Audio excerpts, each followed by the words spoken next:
Nation. The hobby is the people. Weekly news and interviews. It's your number one source. Sports Card Nation. The hobby is the people. Sports Card Nation. This is Sports Card Nation. What is up, everybody? Episode 248 of the show, known as Sports Card Nation. Glad, as always, to be back. Got a great guest today. I met him in person for the first time some weeks back at the National. His first National, but we're going to talk about that show. We're going to talk about his show is in YouTube, and a new show, a new channel he's going to be doing, a network as well. So Theo, ClementeCollector, as the name implies, collects Clemente. We're going to learn all about that, what he collects, why, how he goes about it, some grading on the table for discussion as well. Great and fun conversation we had, kind of just picking up sort of where we left off at the National in person, and made plans there. I said, hey, gotta have you on the show, and today's that day. So one other shameless plug, we're getting a little more active on YouTube ourselves. That's Theo's wheelhouse, but we're trying to be a little more active. We appreciate if you check out some of our stuff on Sports Card Nation podcast on YouTube. There is stuff there that you won't hear in podcast form as well. So like and subscribe. We would really appreciate that. But this guy knows YouTube better than me, and so let's get to that as soon as we can. Time for our Hobby is the People Announcer of the Week. This is Andy Friedman. Remember, the hobby is the people. If you'd like to be the Hobby is the People Announcer of the Week, do a WAV or MP3 file and send it to sportscardnationpc@gmail.com. Hobby News Daily is your homepage of the hobby, providing original writing, exclusive gem rate data, a daily morning minute podcast, and some of the best content creators in the hobby. Remember, hobbynewsdaily.com and at Hobby News Daily on social. Happy collecting!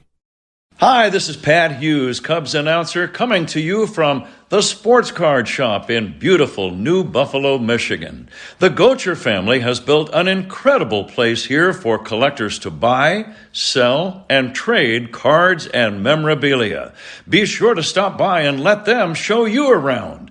TheSportsCardShop.com, connecting sports, athletes, the hobby, and collectors around the world. Hi, this is Alan Pinkett, and I'm here to tell you the Gocher family has done it again. They've just opened up the Sport Card Shop in downtown Valparaiso, Indiana, and it is awesome. If you're a collector, you need to check this place out. Tell them Alan sent you and get a free gift on your first visit.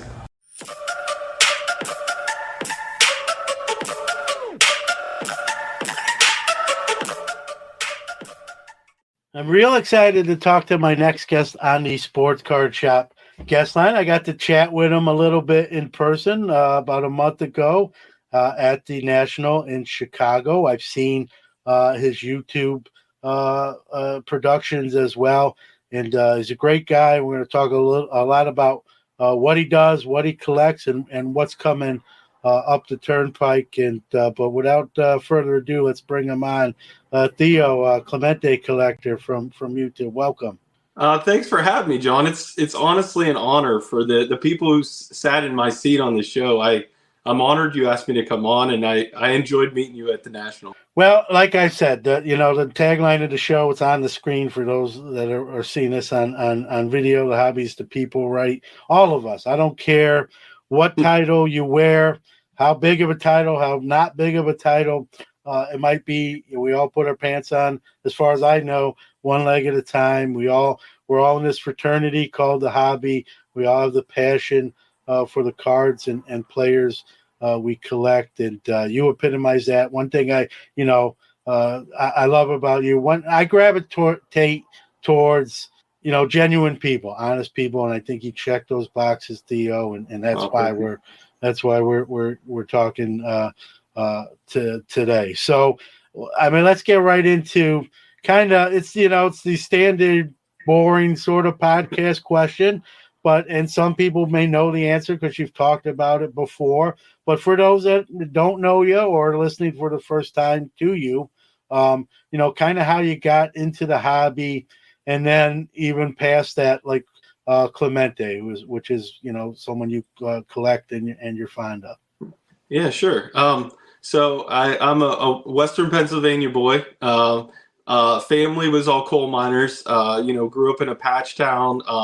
All those kind of stereotypes that go with Western Pennsylvania. And I grew up, and my grandpa used to take me to the local flea market. That was the only place you could get singles. And my big passion was collecting Pittsburgh Pirates cards. And that was always something special to me that we did together. And one of the biggest cards that he bought me was a Barry Bonds rookie card, and I still have it to this day. But as I got older, I continued to just collect Pittsburgh Steelers cards, Penguins cards, Pirates cards, and that was during the junk wax era. I'm a '90s kid, and like a lot of us out there, I get to college and I stopped collecting, and then 2020 hit.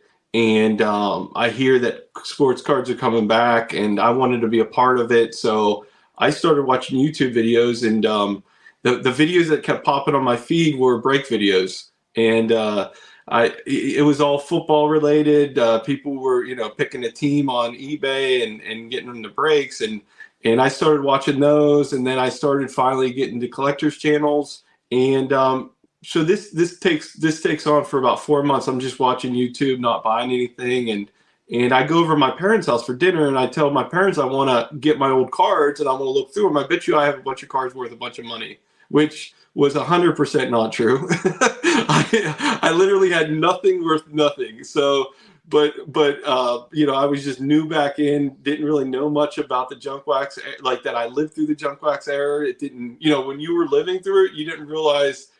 At least me as a kid, I didn't realize there was that much printed. So I tell my parents. Yeah, I'm old. I'm not to cut you off. I'm older than you, and I actually had a card store during the junk wax era, so I knew every bit of what was going on. Unfortunately or fortunately, depending on the situation. But yeah, I had to throw that in there. But go ahead. Yeah. So you were the guy taking advantage of us kids.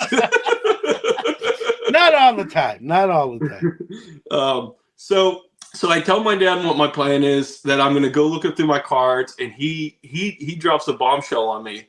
He tells me he still has his cards from childhood, and that he actually had like everybody else, he had a whole bunch of cards. His mom threw away a majority of them, but he kept the 1961, 1960, and 1962 Topps cards he had.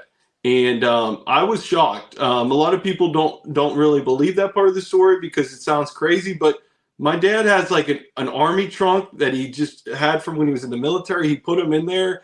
He never brought up that he had these. I don't know if he didn't trust me or what, but he pulls out three old junk wax, or not junk wax. He pulled out 3 old Topps boxes. They were all dated 1962, original cardboard boxes. And he literally has them in stacks of like 50, and he has rubber bands wrapped around them. And the rubber bands are all dry rotted.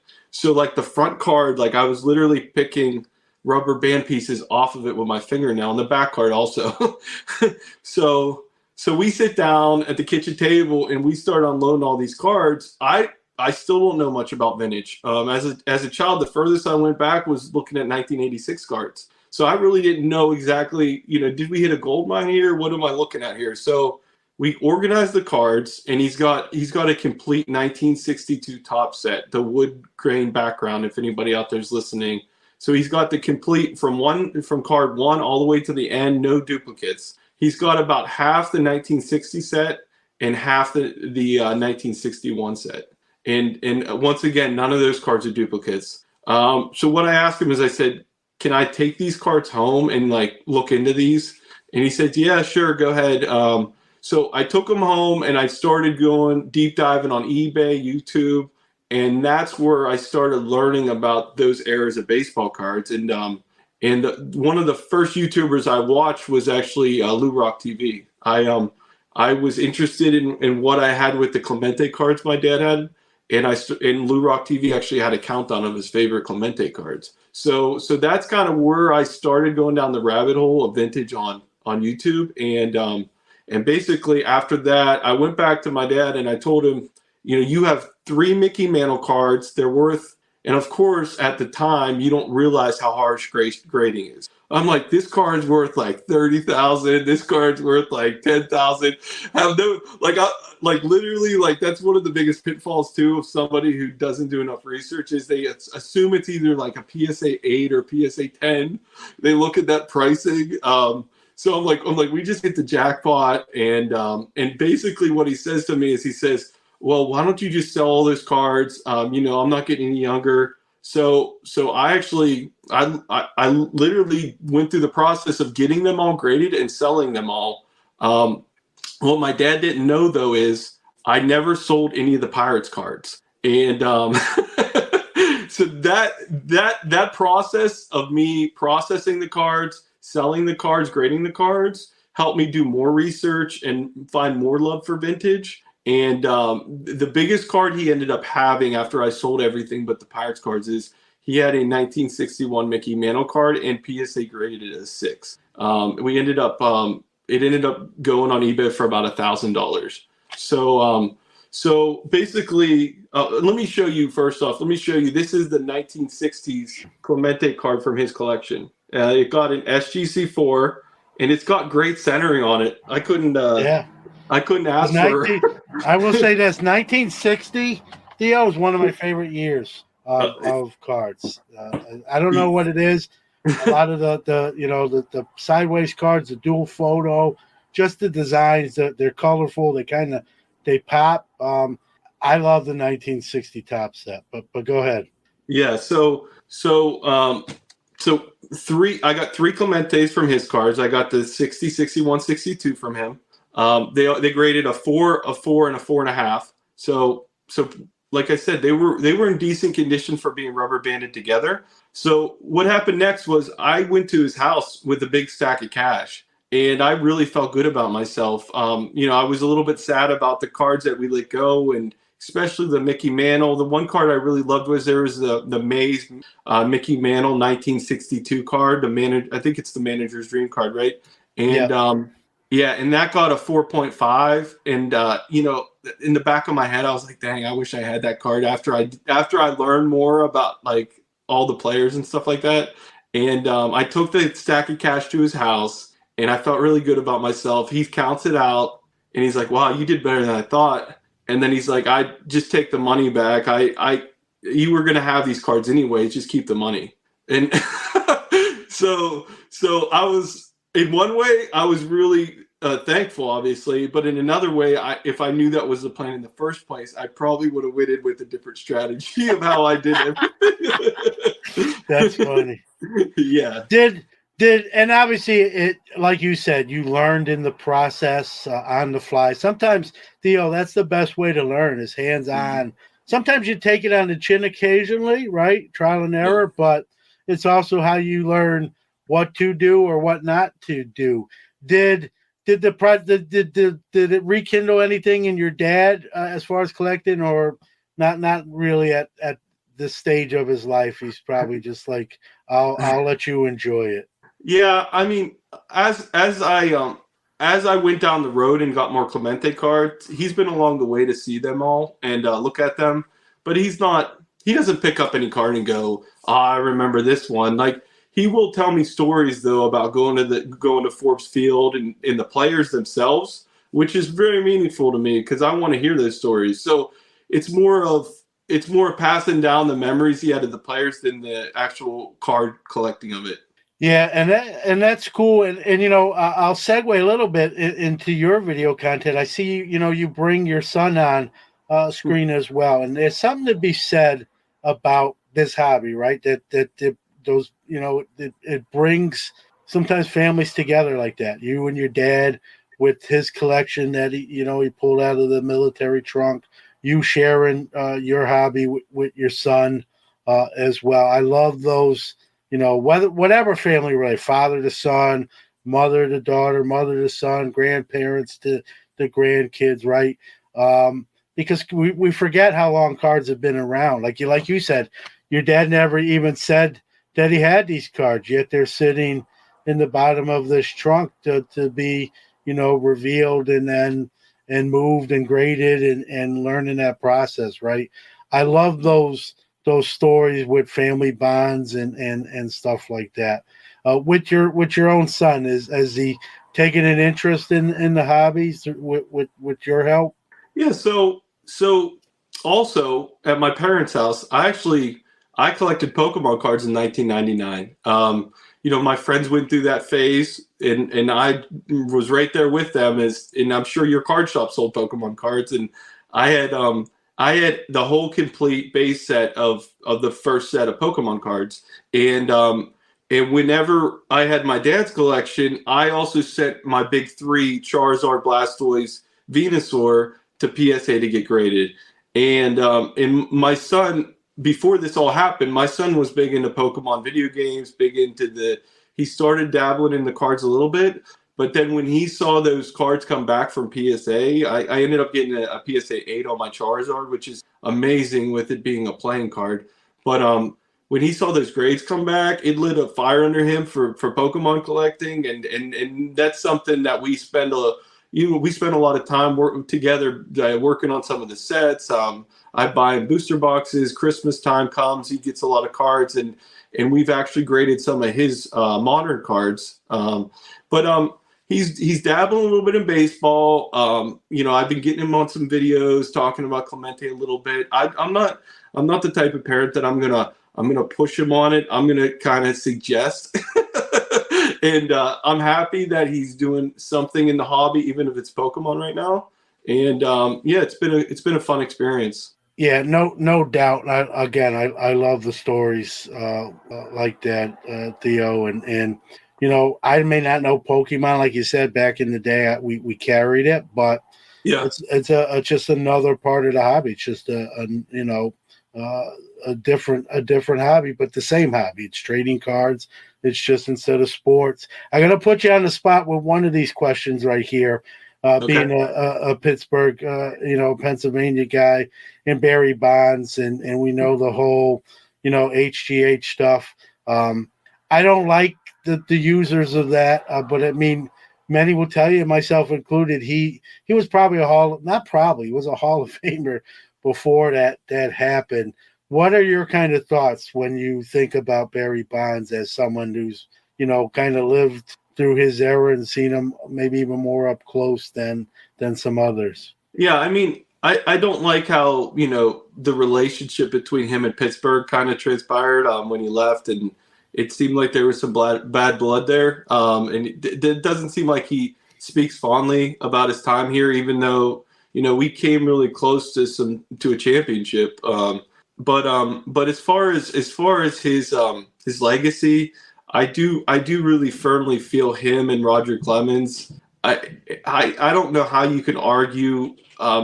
Barry Bonds, it's so hard for me to describe Barry Bonds to somebody who didn't get to see him. And I know that's not you. I'm just saying, like a kid nowadays, he was so dominant. And I would compare it to Shaquille O'Neal when they had Hack-a-Shaq. And then the kids still wouldn't understand that. So I literally have no example of how dominant he was. And I understand he was on steroids, but he was so dominant. They walked in like 3 times a baseball game. It was insane. When they walked in with the bases loaded already. They would walk or run. Yeah. You know how I describe him? Is almost like Tecmo Bo. Like with the Bo Jackson. Yeah. Character. You can just he was like the baseball version of the Bo Jackson in Tecmo Ball. And that's the sad part for me was he was going to be a Hall of Famer without it. And I just wish that he didn't use. You know what I mean? We can say that about a lot of guys, but here you got a guy that was going to be a Hall of Famer without it, and because of that decision, and I think I wish he was more contrite about it. Like, hey, a lot of people were using it. I felt like I needed to compete, Yeah. especially as I got older, and just some sort of contrition that would go a long way, towards my feelings. But you look at some of the stats, Theo. Me and my son had this conversation a couple weeks back, and he pulled it up on Google. Like, they're crazy. They're insane. Just like OPS and all these stats that are just like he leads in, and whoever's in second, they're not even in the same zip code, let alone close. And like my son says, like, he should be. I know what he did, but this guy's a Hall of Famer before that, and that's the distinction that for it to happen, someone's going to have to say that. Like, I know what this guy did, but if you just take the stats before he allegedly, like, he's still in the Hall here. So yeah, somebody, not to cut you off, but somebody actually showed me a stat today. They had Mookie Betts stats for his career so far. I'm trying to think of how many years Mookie's been playing so far. And they had Barry Bonds stats in the same period from rookie year to Mookie's. So it was like a 6-year period before Bonds was on steroids. Mookie Betts and Barry Bonds have identical. If you Google it, if you don't believe me, they have identical stats in home runs, RBIs. It's insane. It just gives you an example of, if somebody's like, how good was he prior? Just look at that.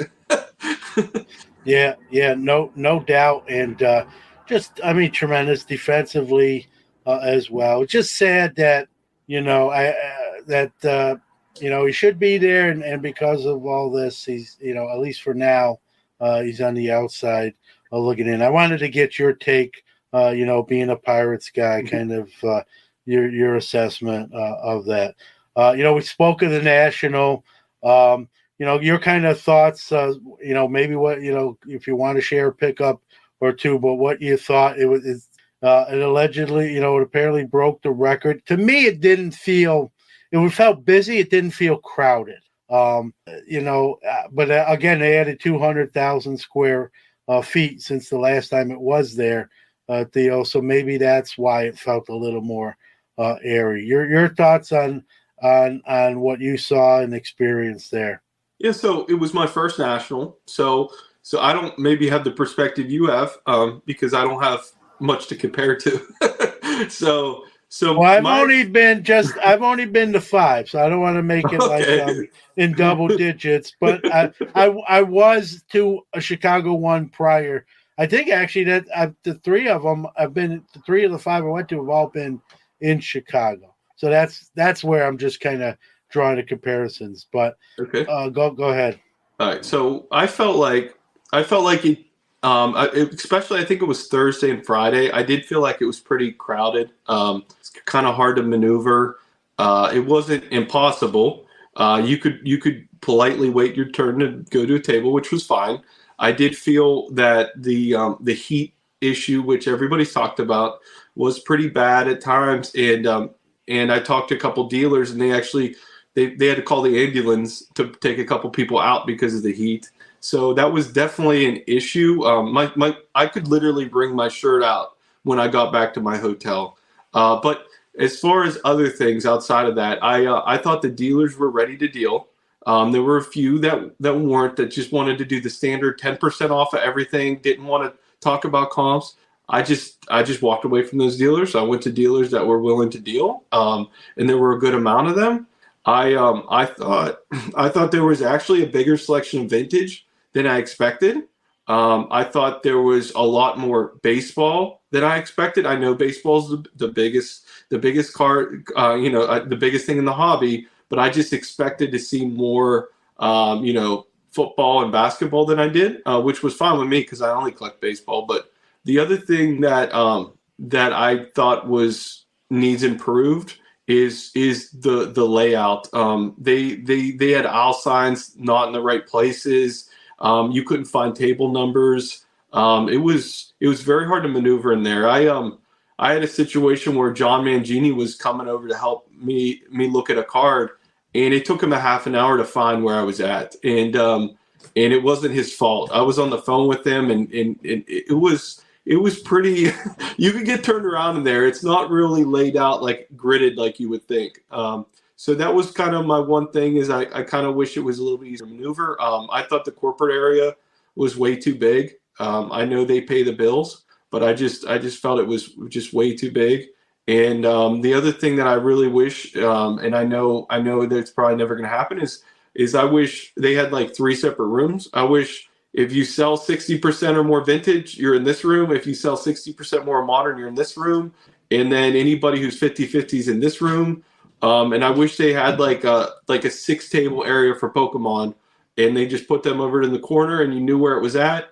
I just feel like being a customer, I feel like, you don't walk into Target and you don't have to go all around the store to find men's jeans. You know what I'm saying? It was kind of a little bit frustrating at times when you were trying to look for a certain item and you had to literally try to get around the whole show floor. But I don't want to be Debbie Downer. I had a great time. There were great people there. Like I said, the dealers were awesome. I enjoyed watching your show. You were on twice. My biggest complaint about your show was the area it was in. They had you in there with the breakers. It was very hard to hear, even with microphones. I honestly like they should show the in my opinion, they should show the stage more respect. The stage should be in an area with just regular card tables, so you can actually hear what the people on the stage are saying. But I think I said enough. No, I'm going to back you up on some of this stuff, and it's great to have opinions, right? I mean, and they're not going to throw a perfect game. So in their defense, Right. a little bit. So let me kind of counterpoint. It's not really counterpoint because I'm going to agree on probably most of the. Thursday was tremendously hot. I don't know what happened Thursday. I don't know if a compressor broke. I'm not an HVAC guy. I'm not going to pretend to be, but Thursday was unbearably hot, and I agree with you, and I could see. I remember saying, like, I'm not even like walking fast, and I'm working up a pretty good lather here. Someone that might be older or have some underlying conditions, COPD, emphysema. This could be trouble some, and maybe that's some of what you heard what people had to have, emergency service tend to them. So I don't know what happened Thursday. Friday and Saturday seemed to be better in the heat index category. So I don't know if they fixed something. I'm not going to say it wasn't still hot, but Thursday was the pinnacle of heat index where I made note of it. Like something's wrong. Like, I don't know what's going on here, but it's like the temperature outside similar to yesterday, but it's way hotter in here today, and I don't know why. So I agree there. I'm sure it's been said before, Theo, but I like what you said with maybe having like a vintage room, a more modern room, a non-sports or trading card games section, because those people, I like vintage, right? I can kind of know where I want to go first. I'm not saying I won't look at the other rooms or the other tables, but at least it gives me a better plan of attack. The one bad thing with Chicago's layout, and I think it became worse with the additional square footage, is it's not a rectangle like Atlantic City was. Right. You kind of knew, like, hey, the east side's the entrance. The west side has 2 bathrooms, or I'm just making stuff. But you kind of navigated better. You knew the terrain. I got lost, and every time it's been in Chicago, I'm not even going to pick on this time. I'm not gonna. I remember saying to myself, I should have one of those lost kid tags, like, so if someone finds me, they know where to bring me to. Because I was like, how do I get out of here? Or same thing what you said. Even meeting somebody, someone would text like, hey, let's meet here in 15 minutes, and you don't get there in time. It's like The Amazing Race. I felt like they should be filming me. Like, will he get there in time before the timer runs out? It was easy to get lost. It was easy sort of to get, I don't want to say disoriented, like you don't know where you are, but hey, how do I get back to this table? I thought I remembered where it was, and now I'm looking for it, and it's like I have no clue. It's like I get it. I get that. I do like the idea of having sort of segmented areas, vintage area. I think some dealers, I'm a dealer myself, I don't set up at the National. I think some dealers would give thumbs up on that, Theo. And then I think you'd have a segment that would say, I don't, even though I'm all vintage, I don't I want to be with everybody. Like, I don't want to be kind of segmented out or, and I get that too. I like your idea. It would be something if I was one of the powers that be, I'm sure they have discussions and meetings and correspondence with their longstanding dealers. It would be something I would throw out there, at least to get initial dealer. Hey, what do we think of this? Not maybe it won't happen next year, but it's something we're batting around right now. Just kind of feel the temperature in the room. They ask the dealers where they want the show to be, right? Throw that idea. What do you guys think? And ladies, what do you think of this kind of thought? If you're 100% vintage, we're gonna create as much as we can. I mean, that depending on the raffle and how that all goes, but as much as we can. Someone's at my door. I've got to get that. Be right back. Iron Sports Cards is your #1 source for all your PSA and other grading submissions. Their elite status improves turnaround times. Heck, they even provide the card savers. Their chat rooms provide updates on all your submissions. They also offer wax options and single cards to cover all the bases. Check them out on Facebook at Iron Sports Cards Group or on the web at ironsportscards.com, or even give them a call at 1-877-IRON-PSA. Rob's got you covered. Are you a new sports cards collector or someone returning to the hobby? Maybe you're just looking for a friendly, trustworthy hobby community to hang out with and enjoy collecting. Midwest Box Breaks has been bringing collectors together for many years with affordable breaks, helpful threads, and a Discord group packed with generous people who genuinely care about the hobby and other collectors. Check out the breaks at MidwestBoxBreaks.com. Our goal is to bring you as much value as possible. Also, find us on Twitter at Midwest Box Break. Also, remember to check out Midwest Box Breaks Marketplace for breaks, packs, and single cards from over 300 trusted sellers. Apply to sell today at iso.gg/Midwest Box Breaks. We are back. Yeah, the point I was going to tell you is I interviewed a dealer on my show, and I asked him about that idea, and he said the only negative is he said basically what happens is we're tiered based off of how long we've been going to nationals. So guys who've been there for 30 years get first table pick, so on and so forth. He's like, I'm 3 years, so I'm down here. I said, okay, I get it, but okay, if this is the vintage room, this guy's going to pick the first row of the vintage room. If this is the modern room, this guy's going to pick the first row if he's modern. I said you could still get optimal table place. Just you might have to pick this room or this room. That's the only difference. I said I don't get that argument. I'm sorry. That's what I said to him.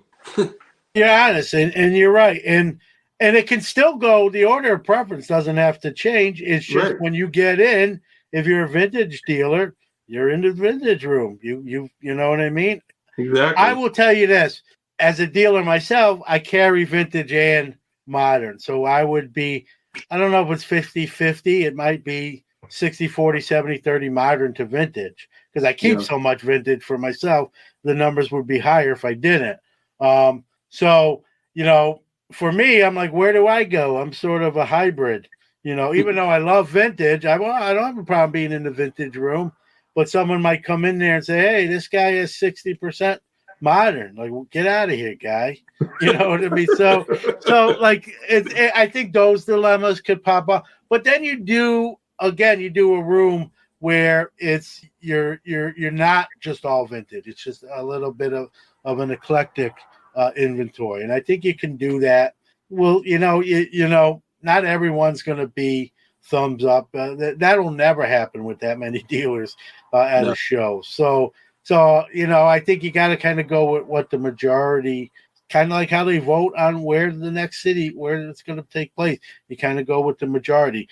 You may vote for a city and it doesn't win, and you have a choice. You can set up there anyways, or you can bow out and lose your spot, right? And so, and there'll be 5 guys waiting take your spot if you want to bow out. So, I think you almost have to come at it that approach.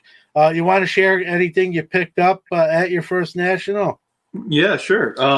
This here is there's only 11 of these on the PSA registry. SGC doesn't grade them, so there's none on SGC. It's my most rare Clemente item, and I love it. It's a 1961. It's a Manny's Land baseball.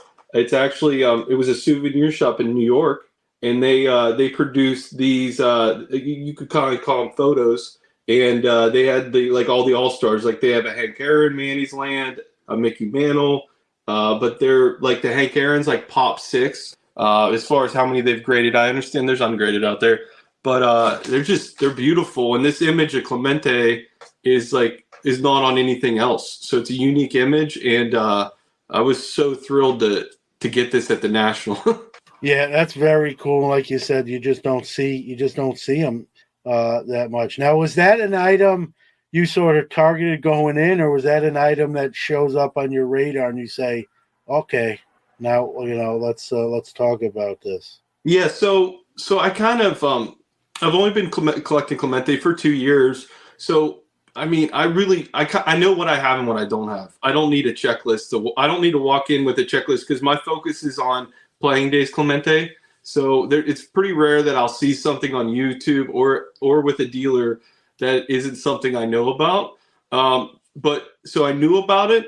It's just like I said, I've only seen one of these sell on eBay once in the last 2 years. So that's one of those ones where when you see it, you hope that you can get a deal done, because those are the type of things I feel you should buy at the National. Because, I mean, by all means, buy what you love. But if you buy a Topps card that there's however many thousands and thousands and thousands, you could have bought that on eBay. You know what I'm saying? So that was kind of my thought process going in is target items that I don't see on eBay. So yeah, I like that advice, like you said. Now I'm guilty of doing both. I fall on both sides of the but yeah, it's a great. You're going to see stuff at the National, as you just pointed out, Theo, that you're just not always going to see. There's just not a ton of them. It's simple as that. And with that many people at the National, that's where you're going to find it, rather than always on an auction platform and that sort of thing. And it's a great opportunity, right? You'll remember that this piece now. I got that in 2023 in Chicago, and it's just an incredible, rare Clemente that not a lot of people have in their collection, including Clemente collectors themselves. What's your approach to Clemente? You mentioned like you only do playing day versions. Are you trying to get one of everything? Will you do duplicates?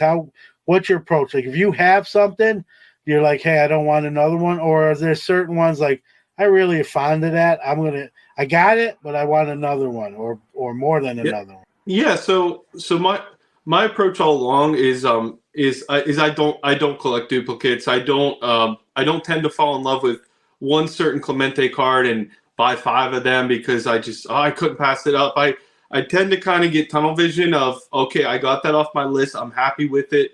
I still am yet to upgrade one of my Clemente cards, which is kind of unreal. But my strategy was first to collect all the base cards, and then to start doing, I hate to use a different word, but oddball cards, serial cards, just different cards that weren't just produced by Topps. This wasn't the only thing I picked up at the National. I also picked up the 1964 Topps stand-up card of Clemente. I didn't have that yet. And that, like I said, that's not as rare as something like this, but it was something that I really wanted. And because my budget was bigger at the National than a normal day-to-day at my house, I knew I kind of had to go for it there because my wife would have killed me if I would have bought it at home. So it's go big. It was go big or go home. Exactly. So in the last 2 years, I have an Excel sheet. I keep track of everything.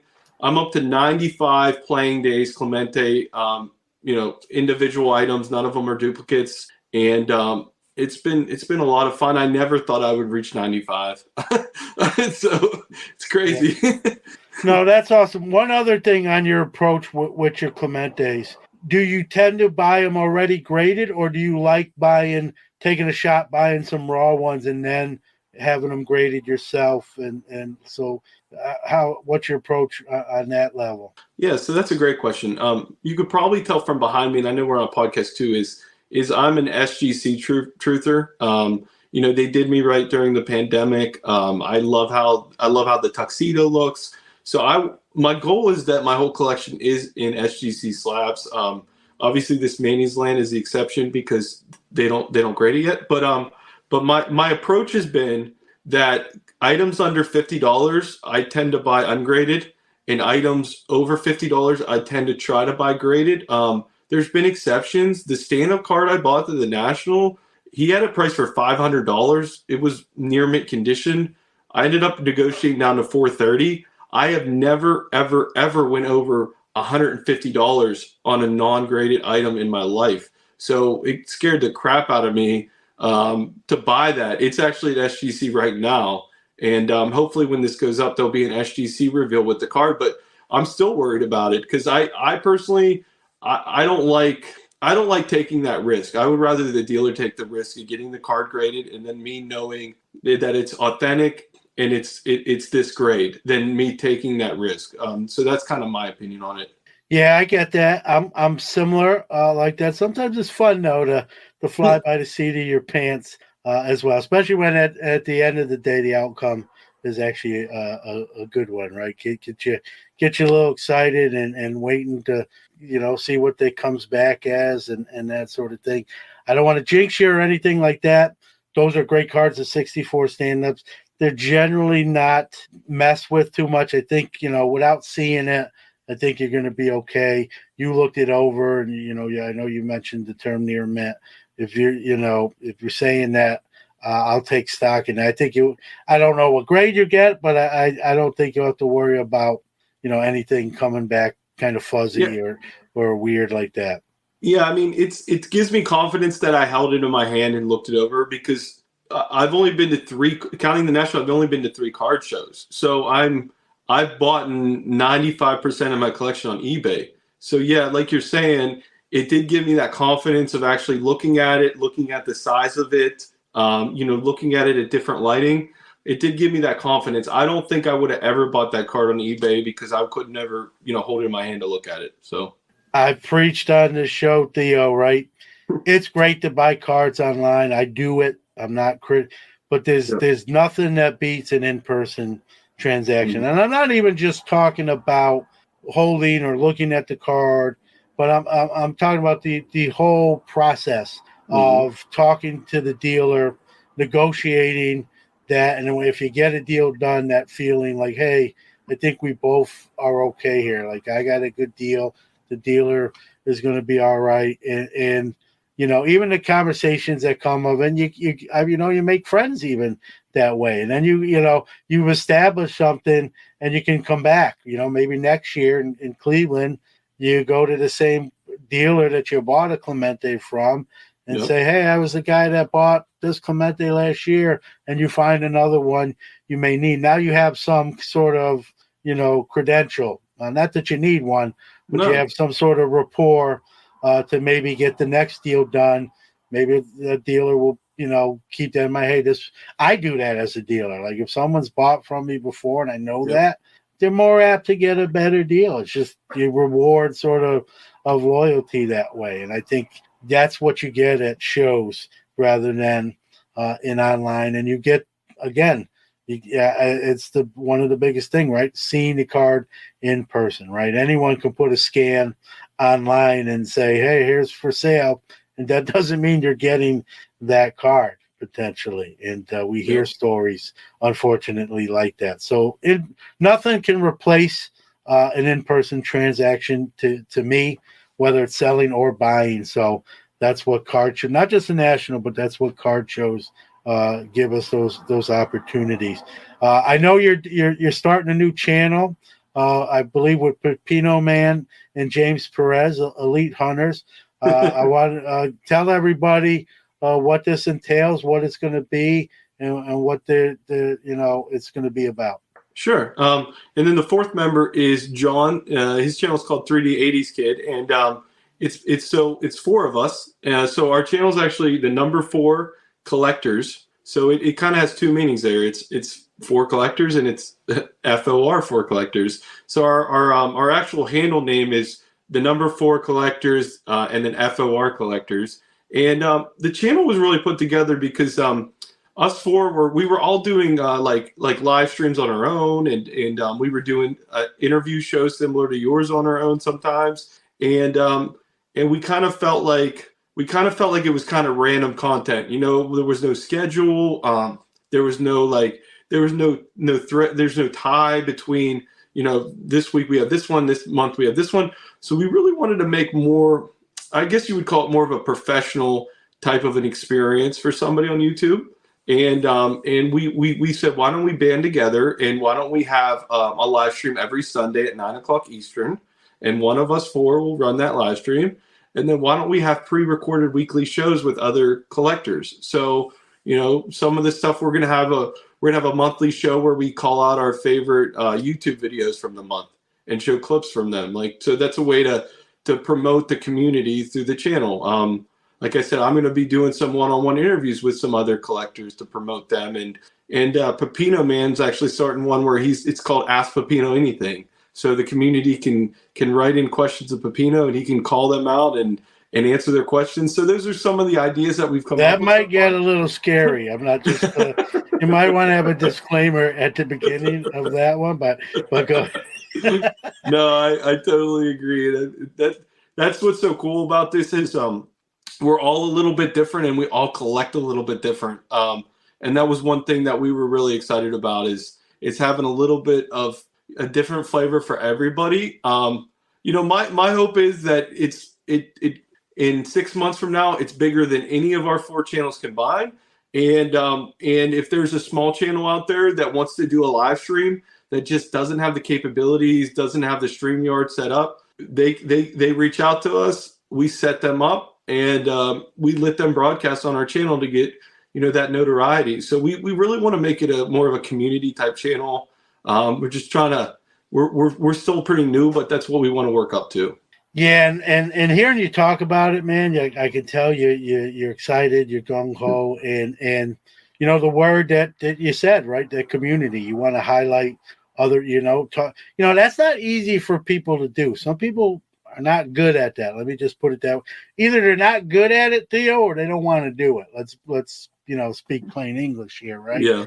Some people don't like to shine light on somebody else. Let's put it that way. Or it may not even be that they don't like to. Maybe they're not comfortable. There's all sorts of different reasons, right? I try to do that, with this show, and that's why it became a guest show every week. It didn't start out like that, but I'm like, I don't want it to just be me every week. That's not like, I don't want that. I'm sure other people don't want that. And that's where we have a guest now every week. Hobby Hotline is a show where we do with a bunch of different content creators and different ones every week. So you're not seeing always the same faces. That's that community aspect, right? So whenever I hear another content creator talk about sort of promoting other people or pointing people, hey, check this person's content out, we find it's pretty interesting. They don't have a big following yet, but we think you'll like it if you check it out. That says a lot about you and the people that do that. You know what I mean? That they're willing to really sort of, give someone else some shine, I like to say. And, I don't think we see enough of that. I think we could get more, but the fact that you're doing that with this new channel, like you said, even the name itself is geared towards letting people know that this is everybody. This is for everybody. I think it speaks to what you guys are doing. I look forward to checking it out and maybe even being a part of it at some point or another. Maybe if you like a video, we're not known. Sports Card Nation, we're getting a little bit better, but we're known more on the audio side for sure. But it's great. You got some great people involved, and then you got a little bit of a wild card in Pepino Man, but that'll be fun in its own right as well too, right? Like you said, you've got 4 different personalities, 4 different approaches, and four different viewpoints, plus the people you highlight and all that good stuff. So when we're recording this before it's obviously going to be released for audio. When is that? Just so people know, when can they start looking for that? For the For Collector channel? Yeah. It actually, our first video came out today, and today's so the end of August we started up here, and we're actually doing an 8-hour marathon this weekend. It'd be August 27th. It's the most similar thing I could compare it to is Hobby Palooza, but we're having 8 1-hour episodes with 8 different hosts. And it's right before football season, so everybody should be kind of available, getting ready to go back to school. And I know people are going to be listening to this, and it's already come out. But if you didn't get a chance to catch it live, obviously the replays will be on the For Collector channel. So I think it's going to be a lot of fun. We got a lot of great guys coming on that I don't even want to say names because I'll leave somebody out. But we have a lot of great content. Yeah, no doubt. And so anyone listening to this interview, it's out. Its stuff is on the channel. Check it out. Good luck. I don't think you need it, but I wish you good luck. Give that out again. And anything else, like your own stuff as well. Sure. I want you to promote yourself as well as that channel. Sure, thank you. So my individual channel is called ClementeCollector. Just look up ClementeCollector on YouTube, and you can find my channel. I'll still be making content on my own channel. It'll be more of my individual content, SGC reveals. Sometimes I do individual on Clemente pickups, things like that. So I'll still have my regular channel, and then once again our collaborative channel is called @For Collectors, and like you were saying, I really appreciate what you said though. But I went to the National, and it was one of my favorite vacations I've ever been on. Period. And I you heard me. I said a lot of negatives there, which I don't want to make it seem like it was a negative experience because it was so great. There were so many great friends I've made from YouTube, and I love doing things like this. I love getting to know people better and starting to text people, and not just the YouTube relationship, also being able to call them on the phone and celebrate pickups and things like that. So it's just been a lot of fun. I just I just hit my 1-year anniversary. You could never told me that this is how many friends I would have after 1 year. It's been awesome. Yeah, it's crazy. And going back to the national stuff, that's just opinion. I've said the same thing. That doesn't mean we didn't have fun and we're not going again. I mean, God willing, I plan on going to everyone I can get to. So we're just critiquing it's like when you go to the restaurant, you might enjoy the meal, maybe something else wasn't the greatest. But it doesn't mean we're not going back. It just means this happened. Let's talk about. That's how we get better, right? Is exactly. Talking about things we can improve upon, whether it's the national, our own content, whatever it might be. Nothing's perfect, so there's always room for improvement. And I didn't take it that way from knowing you a little bit. And I think most people get it and wouldn't be taking it that way as well. Well, Theo, I appreciate you making some time, sharing some of your pickups, some of your thoughts. Look forward to the content on the new channel. Urge everyone else to check it out, and continued success, man. I'll be keeping in touch, and we'll have to have you back on sooner rather than later. Thank you so much for having me, John. It's great getting to know you, and I feel like I have another friend now out here, and it's really cool. No doubt. I look forward to more conversations, and you're a Steeler fan like I am, and I really think we're going to have a great season this year. So hopefully maybe during some of the great moments and some of the bad moments, we could text each other. So yeah, I definitely will. Let's keep in touch, and okay.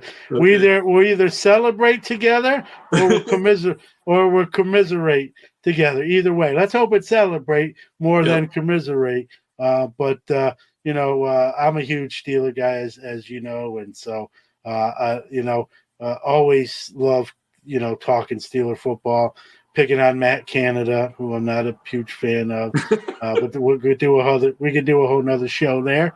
I'm not on Matt Canada's Christmas card list for obvious reasons, but listen, I'm hoping I'm singing his praises here soon. I don't root against my own team, obviously. I'm just basing it off of 2 years, but hopefully year 3 is the charm for him and his offense. Preseason, I know by the time this airs, we'll be into the regular season, but preseason things look pretty good. But I don't really get excited till the games count in the real standings. So, but yeah, we'll definitely be talking.